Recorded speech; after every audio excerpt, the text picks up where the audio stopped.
I want to grab one of the things you said in the beginning of that, which was about the impact on jobs like marketing and programming, and how do leaders actually think through that. There is the natural idea that makes sense, which is, our programmers are 4 times faster, and so we don't need as many of them, right? Because they can get as much done.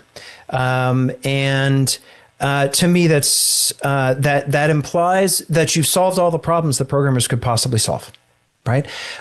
So the easy thing is to say, well, or maybe not easy, but the first step is to figure out how do you actually help programmers, marketers, whatever other role it is, to be able to be more efficient and get more done. The next question comes in sort of twofold. The first step, or there's a 3-part step. One is, what are the things that you're not doing today that you'd like to do?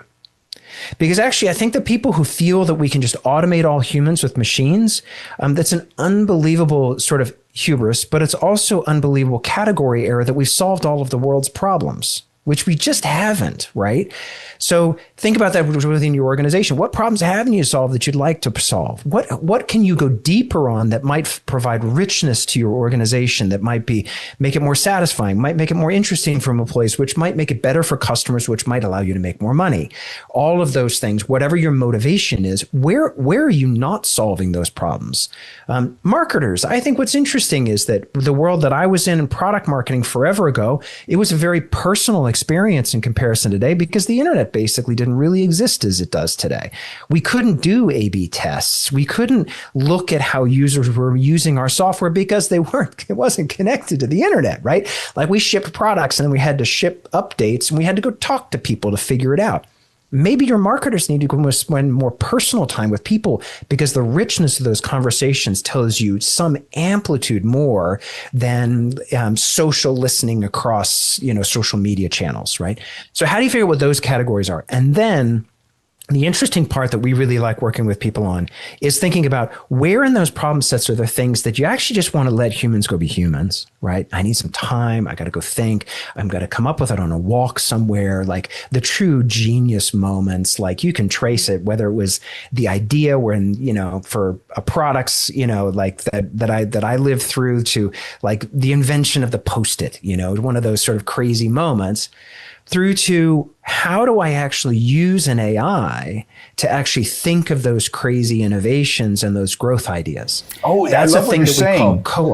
I love what Yeah. you're saying. You're saying if it's kind of an open playground, but to enable your team to say, listen, here, use this. Because I think we're still pretty much at the beginning of this whole revolution. Use what you have and become creative and poke your fingers into different things and figure out what are use cases that might fit into our overall mission or business case. Sure. And the intelligences that we're now using on our machines are fundamentally different than human intelligence. They're being designed and presented as if they're replacements for humans, because people are generally being just wildly unimaginative, and they're seeing a human as the design spec, which is kind of a silly idea when you understand how these tools actually operate, which is in some ways very limited in comparison to humans, but in other ways wildly more capable than humans, because they operate in this combinatorial space that we don't even understand. Way back in the beginning, when we first started teaching people about AI, which is like a dozen years ago, we talked about one of the core differences between machines, humans and AI, is humans, we think in 3 dimensions. Maybe 4, if you can think about 3 dimensions over time. 5 dimensions, your brain breaks, right? Like literally. Whereas machines operate in essentially they don't have the same decision fatigue or.